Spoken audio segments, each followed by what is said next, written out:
Hi there, how are you doing?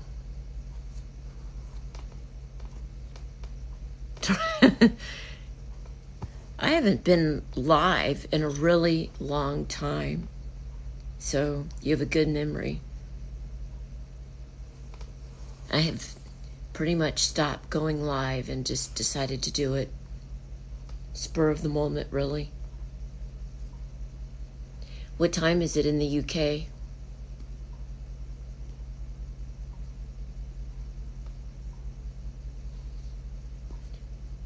Hi there, how are you doing?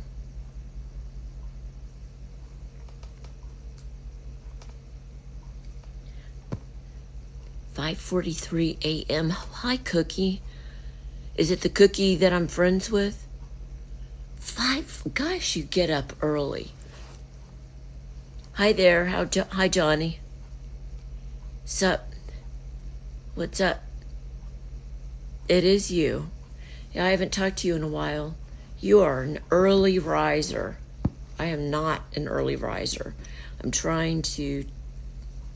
I am not only trying, I've been making changes. I've been going to bed earlier and awakening earlier. I'm trying to get used to a new schedule with my youngest son now in college, and I am an empty nester, and it's been really hard. I was a stay-at-home mom for 26 years, and my youngest son, my 18-year-old, went to college about a month ago, and it's I'll be fine. I'm very independent. I have a lot that I do, a lot going on, but it's definitely an adjustment. But I'm rediscovering things that I like and remembering things that I like. And when you've put other people in front of you for so long, for decades, you have to rediscover yourself, basically.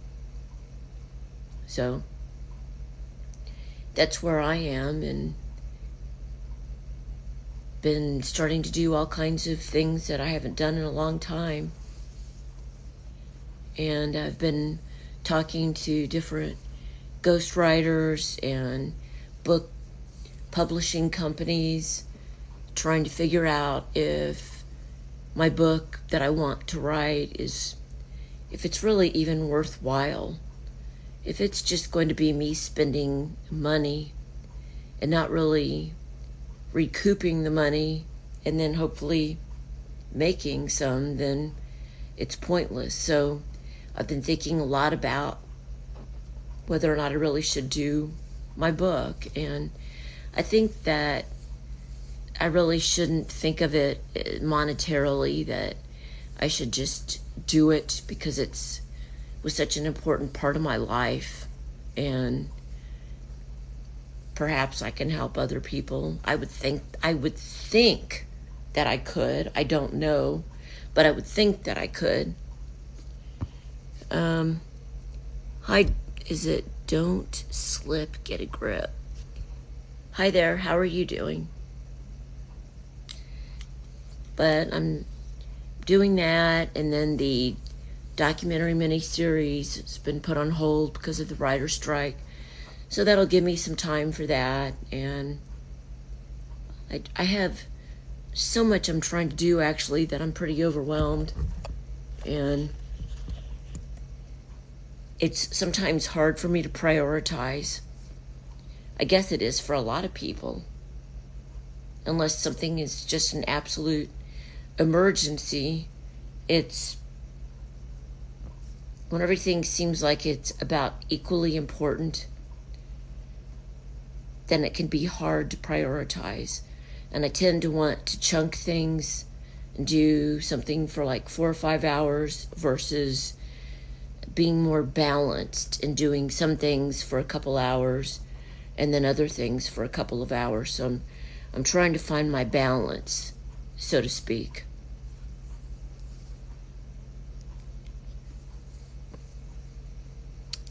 Oh, I remember. You're the one from Houston. Boy, you're a night owl too. Is that your cat? Is that a hairless cat? I toyed with the idea of getting a hairless cat. Never did. Got a Bengal instead, and he is the worst pet I have ever had. He's like having a statue in the house that basically bullies me for catnip and wet cat food. So he's not loving and affectionate in the slightest bit. So I don't recommend a Bengal. And I'm drinking kombucha, which has been really, I can tell, really good for me.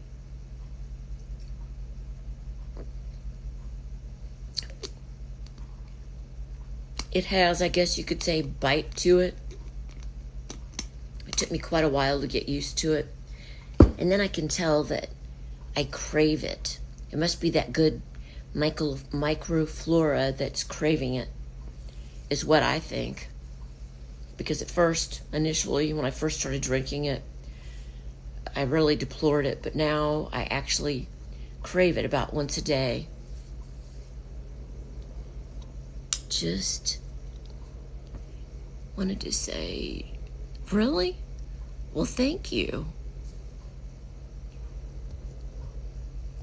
People say that to me, but I don't know. I don't really see it, and how would I see it? Unless you write to me. Thank you for saying that. Thank you. I was at the gym today, and I saw this man that had a t-shirt on. I was lifting, and he had a t-shirt. He wasn't that far away from me. And he had a t-shirt on that said, "Motivation is a luxury." And I thought about it. And I've thought a lot about motivation versus discipline. Who is that that's trying to go live? Racer, Tommy. I thought about motivation versus discipline quite a bit. And to me, you could say motivation is one big circle and discipline is another big circle. But those circles kind of overlap, and there's gray area in between.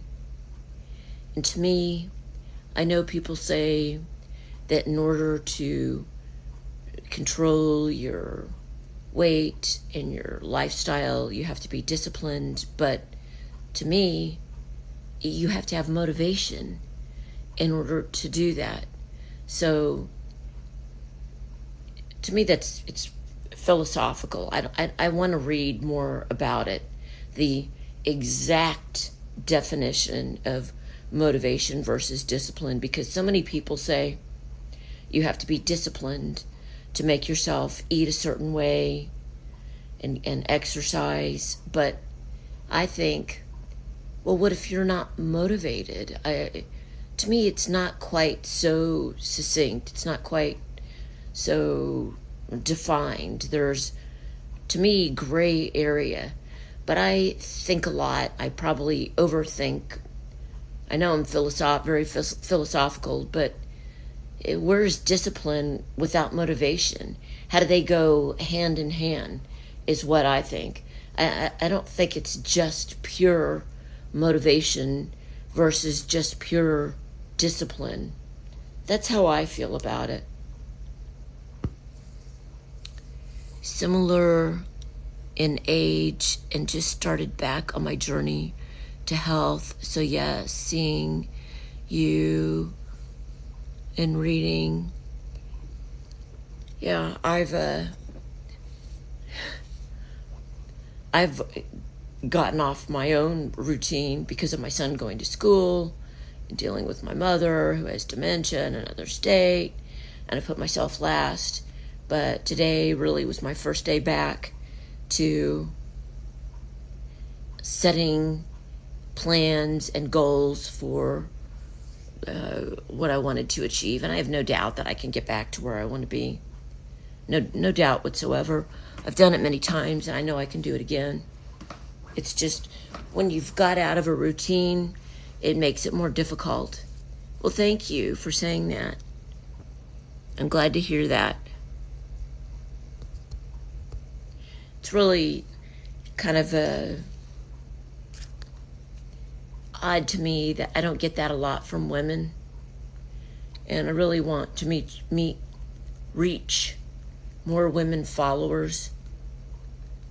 And I know I'm misunderstood on here, and I know it's the way I've presented myself. I think about it a lot, and I know exactly why I did it.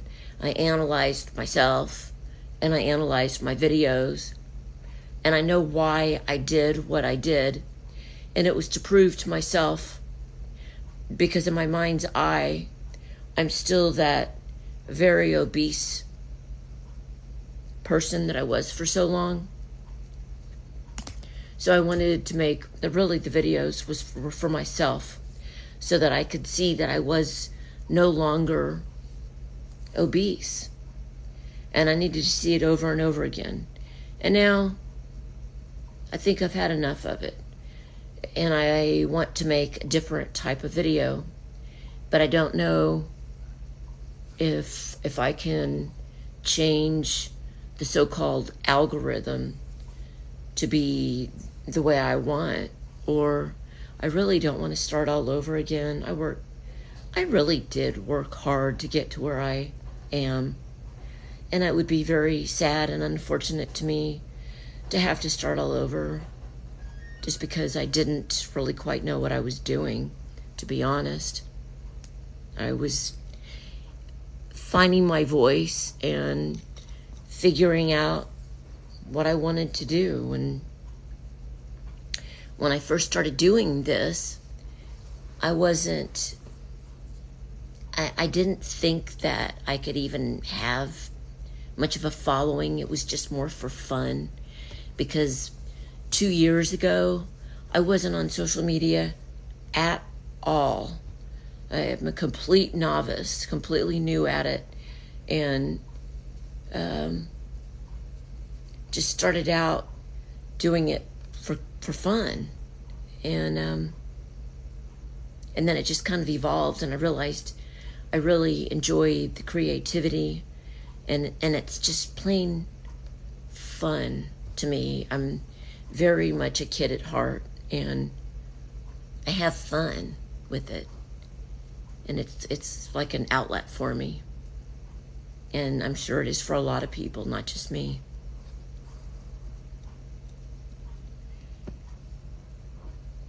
Well, thank you. I'm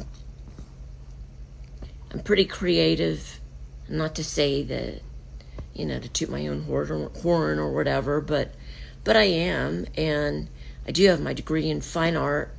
I know I'm creative, but I lack the technical skills and I haven't spent a tremendous amount of time taking courses and classes, and I know I could make my videos better, but I, at the same time, know that I think that I have a pretty unusual, unique message about weight control, especially at an advanced age, or for someone that's been overweight for a very long time and has lost hope, given up hope. I feel like I could reach people, is how I feel. And so part of me thinks, well, does it really matter if my technical skills aren't great, if I can actually share some of my 30 plus years of experience of actually achieving this? And I have mixed feelings about it. I mean, I guess there comes a certain point where my technical skills could be better. I don't know. I have a lot of other things going on too. The message is more important. That's what I thought too. And I'm not it's not like I'm 21 and I have a tremendous amount of free time to do hour after hour of courses. Off. Did you have to have? Yes, I did, Glenn. I had 2 skin removal surgeries because if you look at my bio, which nobody ever does, I guess it takes too long. I don't know why people don't, but I don't know if you can see my brachioplasty scar on my arms. And then I had what's called a transverse abdominis on my abdomen. And I'd like to have a 3rd one. But yes, there was a tremendous amount of loose skin. To be that obese, I was in the 250s, the 200s in college, and then I had 3 sons, and with each son, I gained 100 pounds and had 3 C-sections. So my body sustained a lot of damage, and I have physical disabilities. I have a deformed foot and ankle that I've had reconstructed twice. I've had a spinal fusion on L4, L5. I need 2 more vertebrae fused. I have a lot going against me, and but yes, I did have skin removal surgery. There's no way around it when you've lost that much weight. There's just absolutely. I remember when I had first lost it, and I had people tell me, "Oh, if you massage olive oil on your skin, it will shrink." And I thought, well, that doesn't make any sense. Why would that? But I did it anyway. I thought, well, maybe, I don't know. Well, that didn't do anything. People make up all kinds of things. And when you lose that much weight, and especially, and I didn't lose it until I was in my mid-40s. It took me 3 years to lose 110 pounds. You can't lose that much weight at that advanced of an age and not have a tremendous amount of loose skin. I had bat wings that I found humiliating to have, all that loose skin. And I lifted weights, and I still do. And it didn't matter how much I lifted weights. I still had loose skin.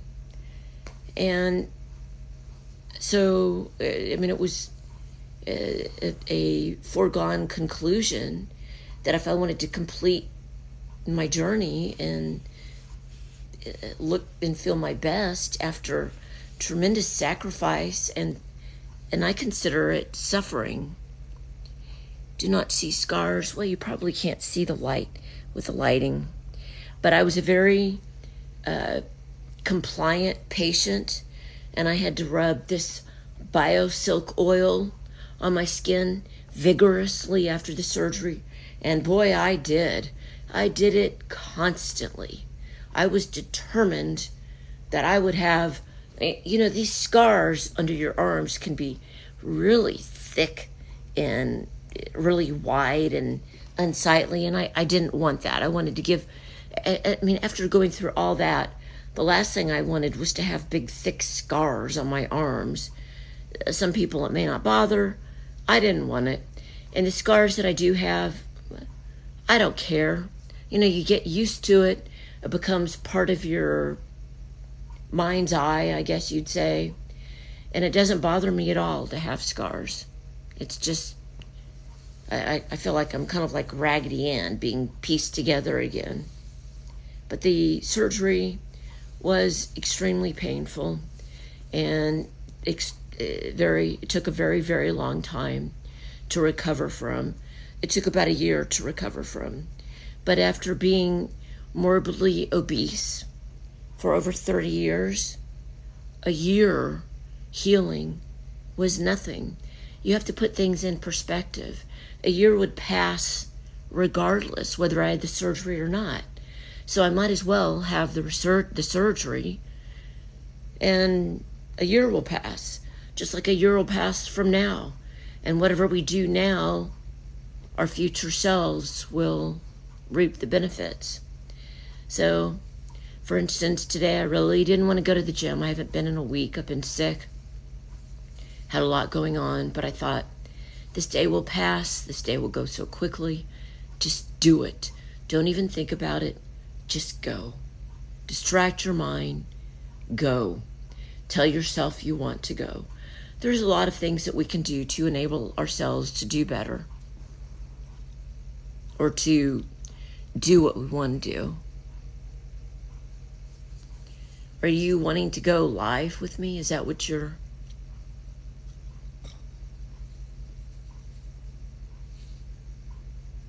My hair is bothering me. I put something in it that makes it feel real itchy. What do you mean imperfect action? I do have tick before pictures. If you scroll through my videos, I do have quite a few actually. I don't post them frequently. I found that those pictures, for whatever reason, don't do as well as just showing how I look now. But one of my goals is I have a lot of videos that I need to digitize. And I think that when I digitize those videos, that I'll have a lot more, what's the word I'm looking for? Reaction. It will be a lot more dramatic for you to actually see how I looked in a video versus just a still picture. But it's so funny to me because people that knew me knew, including my parents, including me, that I would never lose weight. I was a very diehard overeater in many ways, and I didn't believe that I would ever lose weight either. It was really very sad. I was very much a bystander in my own life, and despite doing everything humanly possible to lose weight, it meant everything to me. I actively tried for those 30 plus years. And yes, of course, I lost some weight. I think once I lost 50 pounds, but I always gained it back. I couldn't figure out how to change my perspective on food and how to cope with life without using food. Food was my only coping skill. I don't smoke, I didn't smoke, and I didn't drink, and I don't really my only vice was food and sugar and carbohydrates. It made me feel better, made me feel a lot better when I would overeat. Okay, well, it was nice having you, Glenn. I am very drowsy.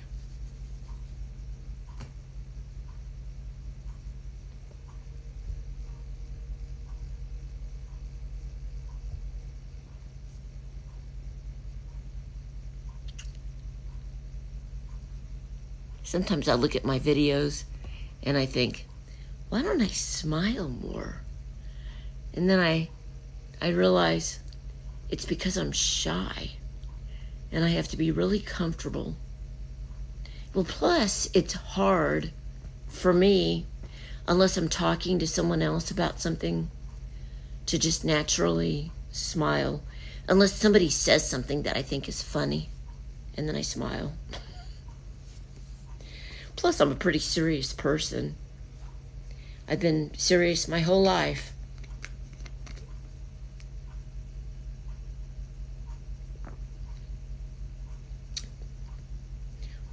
I guess it's the fermentation that I taste in this kombucha.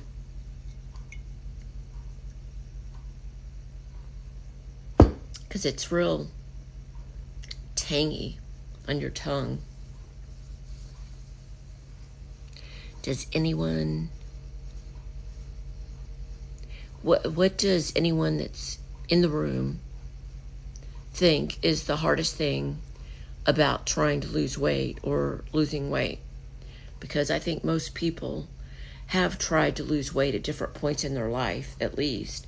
Most people don't have tremendous weight issues like I did.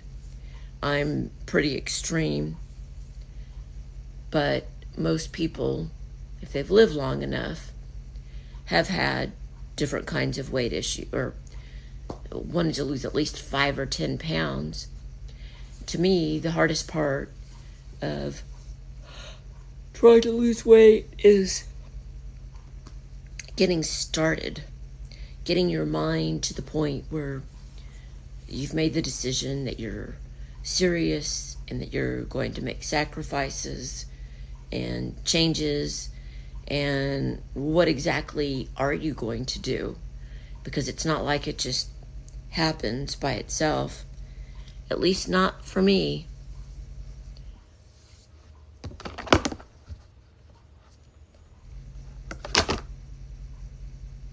You couldn't they're there. Believe me, they're there. I'm not making it up. I have quite a few, actually. You might have to scroll for a while. There's one, there's some pretty dramatic ones. I think you'll be very, very, very surprised by how I used to look. You won't believe it, actually. And that's not true. I'm not lying. I'm a very honest person. There's no way. If you follow me, I'll send you some. I'll look back and send you some. I'm not making it up. And I don't have pictures where I am. I don't feel like getting up. I'm tired.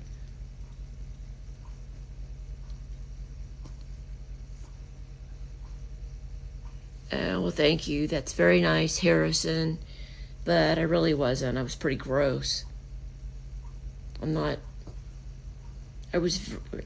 How can you, that's very sweet, but like my ex-husband used to tell me, he wasn't attracted to me, and he said some pretty nasty things to me about my weight, and I found myself initially trying to lose weight for him, and found out the hard way, or naturally, that you can't lose weight for other people. It absolutely has to be for yourself. That was the first lesson I learned. You have to lose weight for the right reasons, and it's not a diet. It's a shift in your perspective about how you lead life and how you think about food. And as cliche as it sounds, it has to be, you have to think of it as fuel, and not just fuel, but nutrition. For your long-term goal is not just longevity, but quality of life. That's what the long-term goal is for me. Not just keeping my weight under control, but longevity and quality of life, because I could eat, say, 1,200 calories or 1,500 calories a day of like Twinkies and lose weight, but that's not healthy, and I wouldn't live as long as I would if I ate a lot of vegetables and fruits and high fiber and lean proteins. That's an interesting question. Is it Mr. M? No, R.M. Wingo. That's a really interesting, that's funny you said that, because I was very obese, married to him, and like I said, I gained 100 pounds with each son, and I had 3. And he wanted, he used to say to me, I'd cut my left nut off if you would just get down to 150 pounds. And that made me feel just awful. And I used to imagine him doing it. It was so stupid. I would have actually envisioned that, but I just couldn't do it. I tried so hard. But yes, ultimately, I did lose weight. I'd been married to him. I was married to him for 28 years. We met in college, and I lost weight, and he couldn't handle it. And I looked like a completely different person. I became more confident. I changed, and I became more independent. I went to the gym.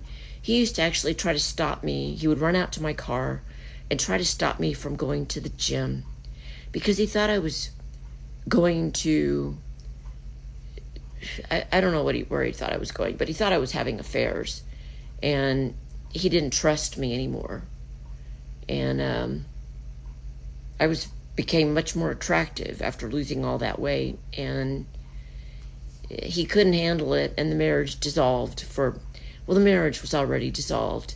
It was already very abusive and horrific, to say the least. So he couldn't handle it, and I wasn't about to be told that I was worthless anymore, and that no man would ever desire me. I'd had it with the abuse. He destroyed the marriage long before I lost weight. You can't treat people like that. You can't verbally abuse them and emotionally and financially abuse them and expect them to hang around and just forget all the things that you said and how you treated them. He was physically abusive too. And so he did too much damage. And it was really unfortunate because I actually truly loved him and would have stayed with him forever, but he destroyed it and destroyed my love for him, which I would have never thought would have been possible when you truly love someone. But after so much abuse, if you love yourself, you can't continue like that. So probably more than you wanted to hear. Randy, he asked you to get to 150. Well, I got to 132, and then that was way too skinny. And but I think I wanted to prove to myself that I could even do it. So 132 was too skinny. I looked like a model. I was for me, I was too thin. I like muscle. And so 136 turned out to be like my ideal weight. And then that's when I had the two skin removal surgeries. I'm 5'5". I used to be 5'6", and I've shrunk a little bit. I might be 5'5.5", but I'm actually pretty muscular and very strong, and muscle is gold. That's how I like it. I like to be strong. It makes me feel empowered. I think part of me liked being so big. I mean, there was this weird part of me that liked being big because I felt like I was more, it sounds weird, more like important or more, I don't know what it was. Just, I don't know how to explain it. I felt safe. I felt safer and substantial. Of course I was. I think safe is the best word for how I felt when I was really big. I wasn't harassed, or not harassed isn't the right word, but I wasn't hit on by men, and I just felt more equalized because when I was younger, before I had gained all that weight, I got more attention than I could handle, and I just couldn't handle it. I was too introverted, too insecure, didn't know myself, and I could not handle all that attention. And when I became obese, it leveled me. It made me more like everybody else. However that sounds. I don't know. But that's what the truth is.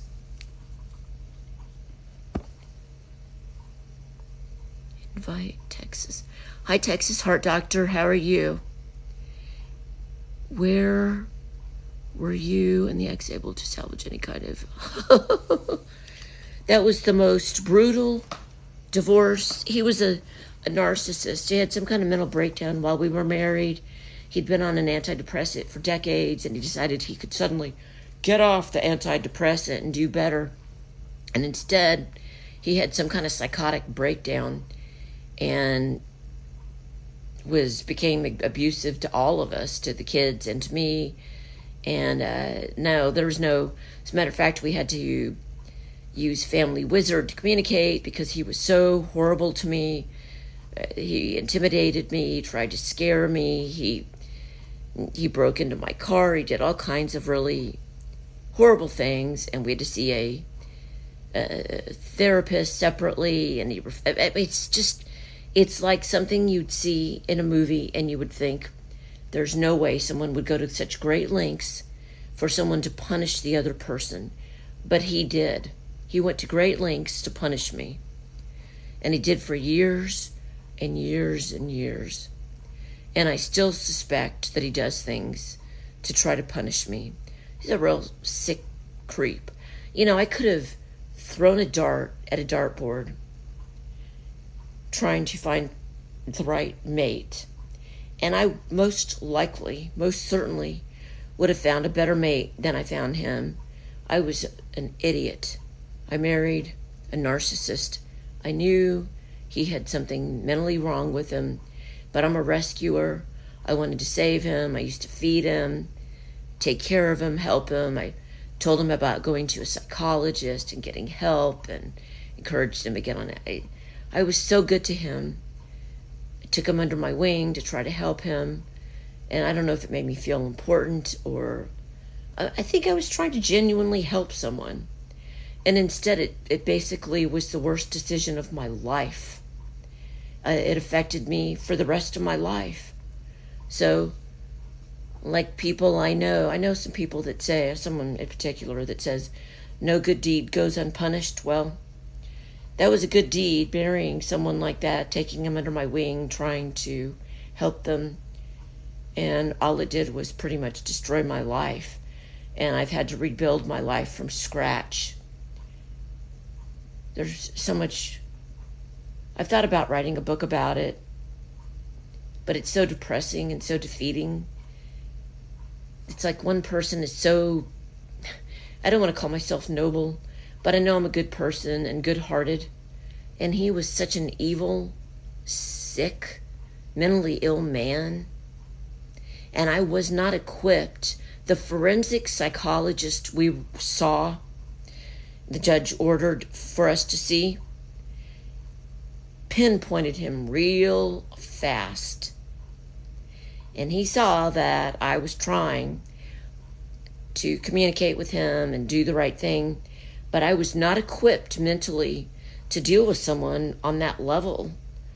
And I didn't know how to process that kind of thought, how he thought. I couldn't compute that because I'm not like that. And so I really struggled defending myself and standing up to someone like that was a pretty bad human being. And I've gotten so much better. I've learned so much, but I've learned all about gaslighting and how some people can just lie through their teeth and look you in the eye and tell a great story that's convincing, and they're lying the whole time. I've learned that people can do that. I guess I'm naive. Well, I know I am, or I was. I've gotten a lot better. But that's what he was like, and it's very, I wish I had a do-over with all the knowledge I have now. Yeah, I did make it through the other side. Been there in your shoes. All dirty tricks ever pulled in a divorce happened to me as well. Yeah, he got the house. I was a stay-at-home mom. I got nothing. I'm lucky I escaped. He tried to destroy me. I had a counselor tell me, a very wise, older counselor that I saw during the divorce, who said, he's trying to destroy you.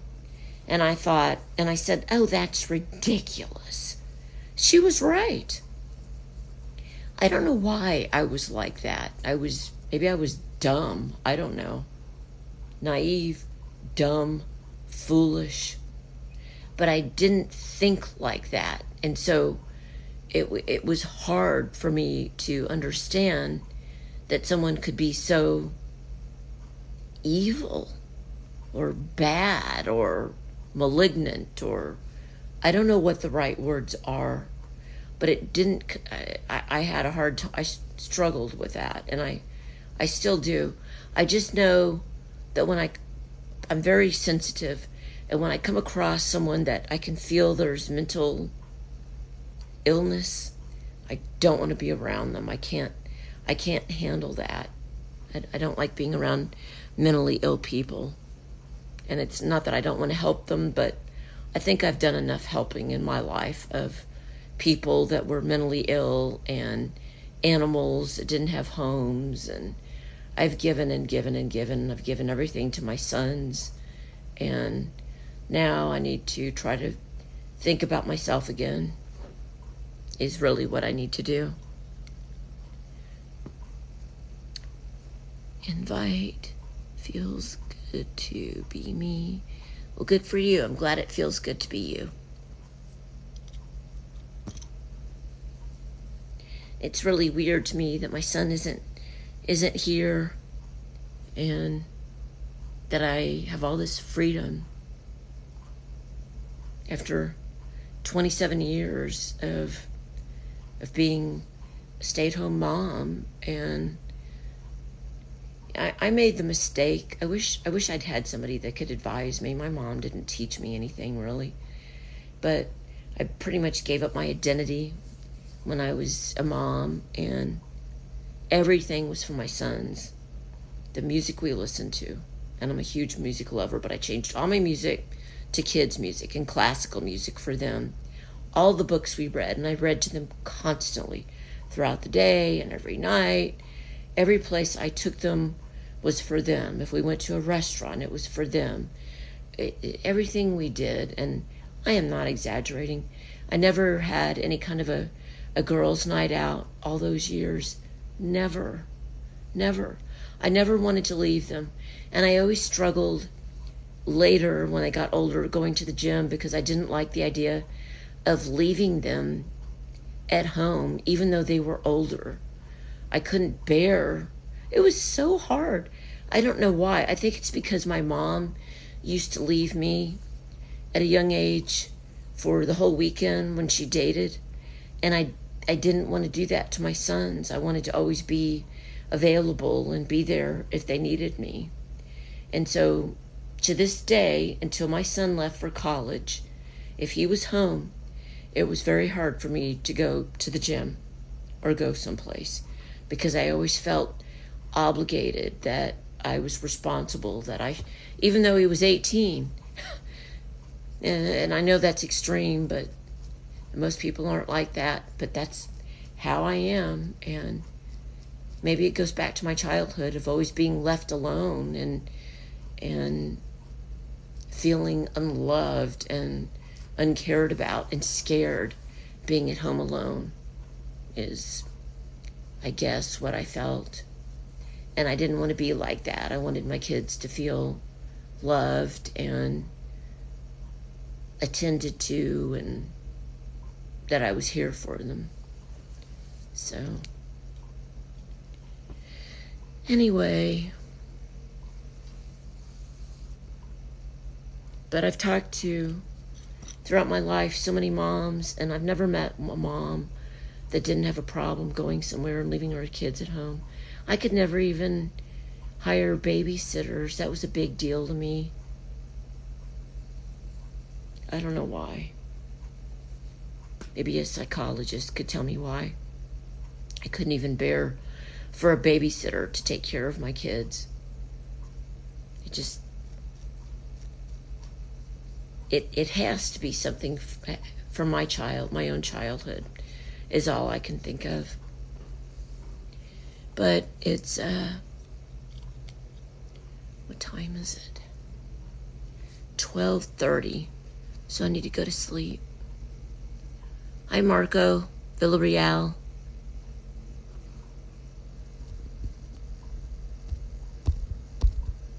Oh, I can't look at you. Well, anyway, I'm going to go. It was nice chatting. Thank you for joining my live. Love you guys. See you again. Take care. Love yourself.